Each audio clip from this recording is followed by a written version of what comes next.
첫 번째 이야기, 대한민국 헌법, 민주주의의 시작입니다.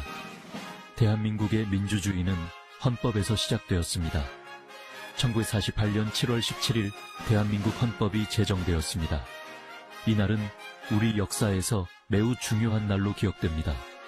이는 우리 역사의 중요한 전환점이 되었죠. 헌법 제정은 새로운 시대의 시작을 알렸습니다.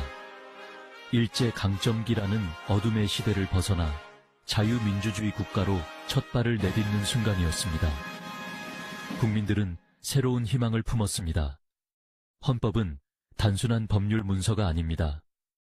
그것은 우리 사회의 근본을 이루는 중요한 규범입니다. 국민의 자유와 권리를 보장하고 국가의 기본 질서를 세우는 근본 규범입니다. 대한민국 헌법은 국민주권주의, 자유민주주의, 법치주의라는 세 가지 큰 기둥 위에 세워졌습니다.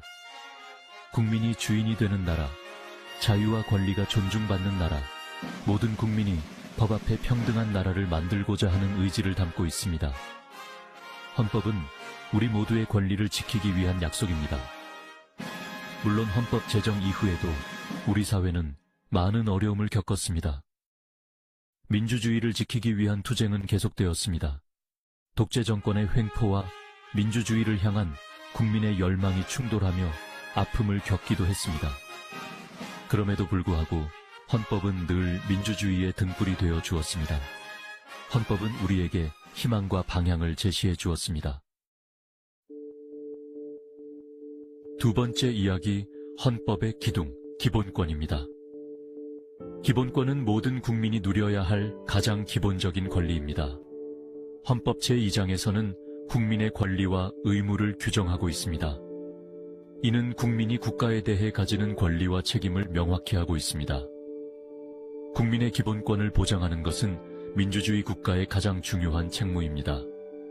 이는 국민이 자유롭고 평등하게 살아갈 수 있는 기반을 제공합니다.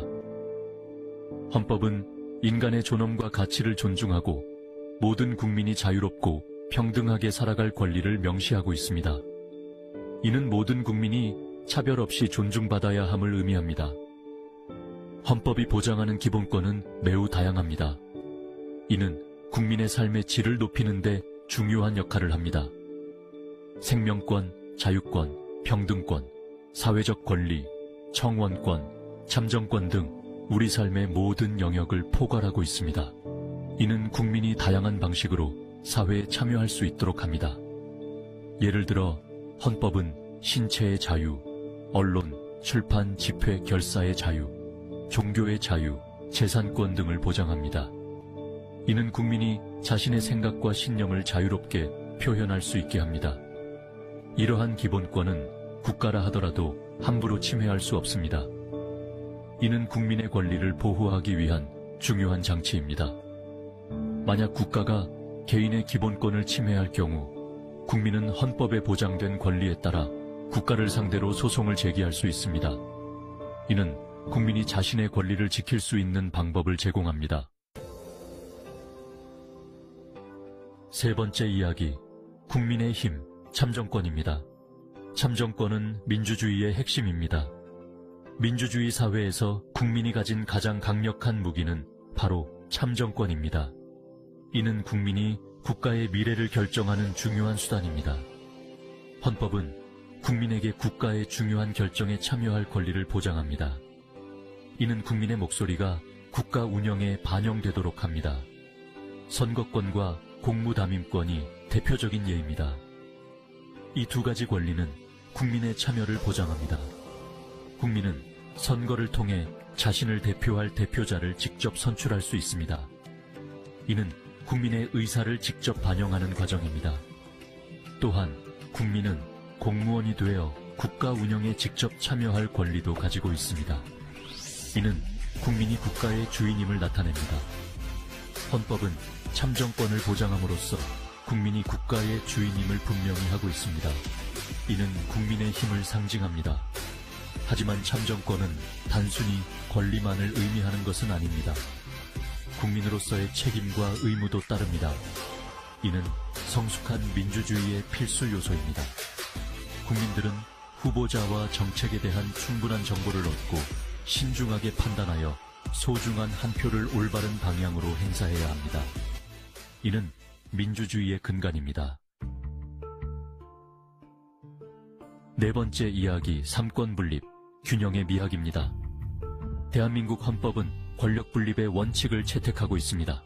국가 권력을 입법부, 행정부, 사법부로 나누고 서로 견제와 균형을 이루도록 하는 것이죠. 특정 기관의 권력이 집중되는 것을 막고 국민의 자유와 권리를 더욱 효과적으로 보호하기 위한 장치입니다. 국회는 법률을 제정하는 입법권을 행사합니다. 대통령과 정부로 구성된 행정부는 법률을 집행하고 국가의 행정 업무를 수행합니다. 법원으로 구성된 사법부는 법률에 따라 분쟁을 해결하고 정의를 실현합니다. 삼권 분립은 각 기관이 서로 견제하고 균형을 이루면서 권력 남용을 방지하고 국민의 자유와 권리를 보호하는 데 크게 기여하고 있습니다. 다섯 번째 이야기, 헌법 개정, 시대의 목소리입니다. 헌법은 한번 만들어지면 영원히 바뀌지 않는 것이 아닙니다. 시대의 변화와 국민의 요구에 따라 개정될 수 있습니다.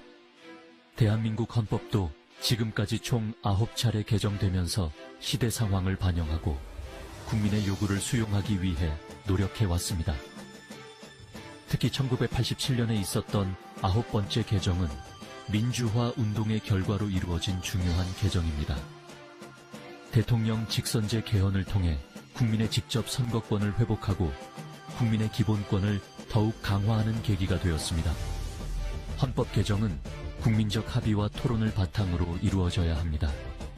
헌법은 단순한 법률이 아니라 국가의 근본 질서를 세우는 중요한 문서이기 때문입니다. 여섯 번째 이야기, 헌법과 나 일상 속 영향입니다. 헌법은 우리 일상생활과 밀접하게 연결되어 있습니다. 우리가 누리는 자유와 권리는 모두 헌법에 보장된 것들입니다.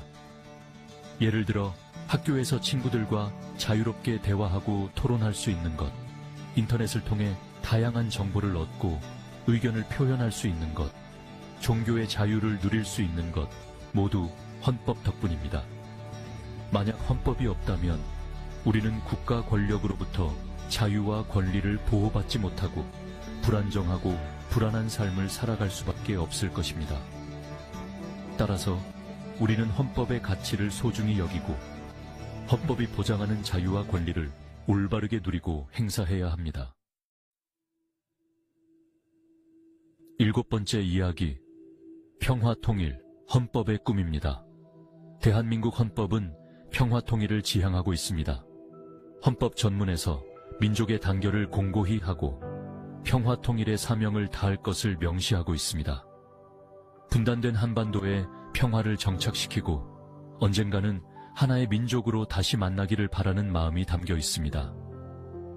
헌법은 평화통일을 위한 구체적인 방안도 제시하고 있습니다. 남북한 간의 상호 존중과 이해를 바탕으로 평화적인 방법으로 통일을 이루어야 함을 강조하고 있습니다. 평화통일은 우리 민족의 오랜 숙권이며 헌법이 지향하는 중요한 가치입니다. 여덟 번째 이야기, 헌법 정신, 살아있는 가치입니다. 헌법은 단순한 법률 문서가 아닙니다. 대한민국이라는 나라의 정체성과 가치를 담고 있는 살아있는 문서입니다. 헌법이 담고 있는 자유, 민주주의, 인권, 평등, 법치주의 등의 가치는 시대를 초월하여 우리 사회의 기본적인 가치로 자리 잡았습니다. 우리 사회가 발전하고 성숙하기 위해서는 헌법 정신을 계승하고 발전시켜 나가야 합니다.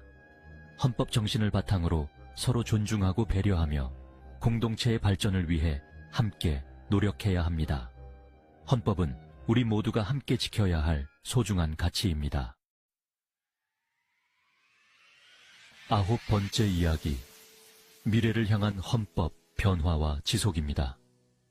시대는 끊임없이 변화하고 있으며 헌법도 이러한 변화에 발맞춰 나가야 합니다. 새로운 기술의 발전, 사회구조의 변화, 국민의식의 성장 등은 끊임없이 헌법에 새로운 과제를 제시하고 있습니다. 하지만 헌법의 기본 정신과 가치는 시대가 변해도 변하지 않는 것입니다. 자유, 민주주의, 인권, 평등, 법치주의 등 헌법의 핵심 가치는 미래에도 여전히 중요하게 지켜져야 할 것입니다. 미래를 향한 헌법은 변화와 지속이라는 두 가지 과제를 동시에 안고 있습니다. 끊임없이 변화하는 시대 상황에 유연하게 대응하면서도 헌법의 기본 정신과 가치를 굳건히 지켜나가야 합니다.